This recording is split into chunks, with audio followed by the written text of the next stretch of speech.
Bonjour à toutes et à tous et bienvenue dans cette nouvelle vidéo dans laquelle nous parlerons de l'histoire des talibans. Nous retracerons leur histoire, de la naissance du mouvement à la tête de l'Afghanistan. Cette vidéo s'inscrit dans une série de vidéos que j'ai nommée Le Moment Sans Filtre.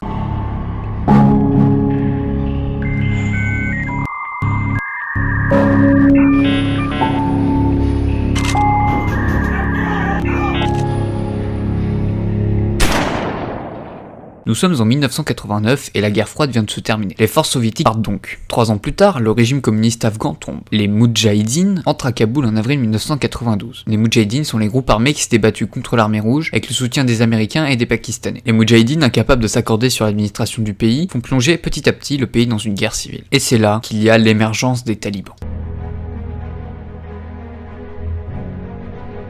Les talibans, littéralement traduit, signifient les étudiants. En effet, les talibans sont principalement composés d'étudiants dans des écoles islamiques qui étaient pour la plupart situées dans le sud du pays. Le mouvement est essentiellement issu de la communauté dite Pashtun. En 1994, leur chef, aussi appelé le Mollah, se nomme Mohamed Omar Akhundzada. Il décide durant l'automne de cette année d'essayer de prendre le pouvoir. Il dispose du soutien des renseignements pakistanais. En avril 1996, le Mollah Omar est déclaré Kandahar. Kandahar qui signifie commandeur des croyants. Et les talibans entrent dans Kaboul le 27 septembre 1996. Ce jour-là et aussi la fin d'une guerre civile qui a duré 4 ans, fait plus de 30 000 victimes, aussi bien militaires que civiles, et près de 100 000 blessés. L'économie du pays est détruite, la population est épuisée et l'armée n'a plus d'équipement. Et là va rentrer un enjeu majeur qui est la situation géographique de l'Afghanistan et l'entente afghano-pakistanaise.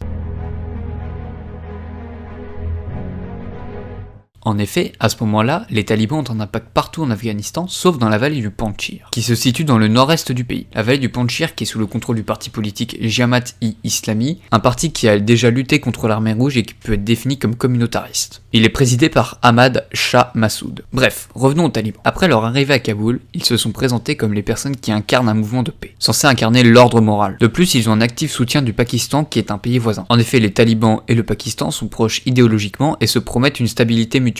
De plus, l'Afghanistan a tout intérêt à bien s'entendre avec le Pakistan, car ils sont une porte pour eux vers l'Asie.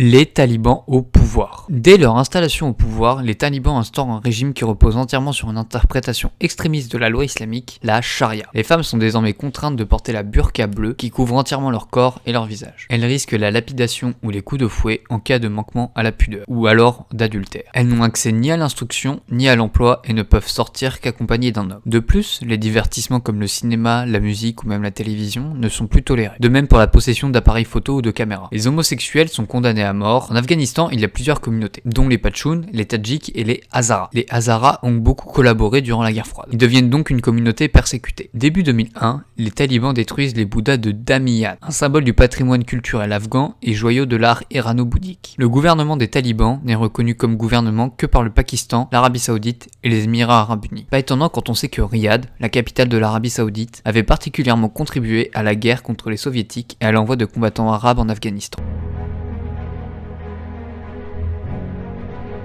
La vengeance des Américains. Le pays abrite à partir de 1996 le mouvement Al-Qaïda d'Oussama Ben Laden. Ben Laden aura même épousé une fille du Mollah. Après les attentats du 11 septembre 2001, Washington fait une demande d'extradition envers Ben Laden, que les talibans refusent. Invoquant leur volonté de vengeance mais surtout la guerre contre le terrorisme, les États-Unis ainsi que leurs alliés, principalement les Britanniques, commencent à bombarder l'Afghanistan le 7 octobre 2001. Leurs opérations accompagnent l'avancée au sol des soldats de l'Afghanistan venant de la vallée du Panjshir dont j'ai parlé précédemment. Ils sont sous la direction du commandant Massoud. Les villes contrôlées par le taliban tombent l'une après l'autre. Kaboul est prise sans combat le 13 novembre 2001. Les accords de Bonn de décembre 2001 visent à construire un état afghan sans eux. Les talibans et Oussama Ben Laden sont désormais des fugitifs. C'est à partir de là que cela devient un problème international.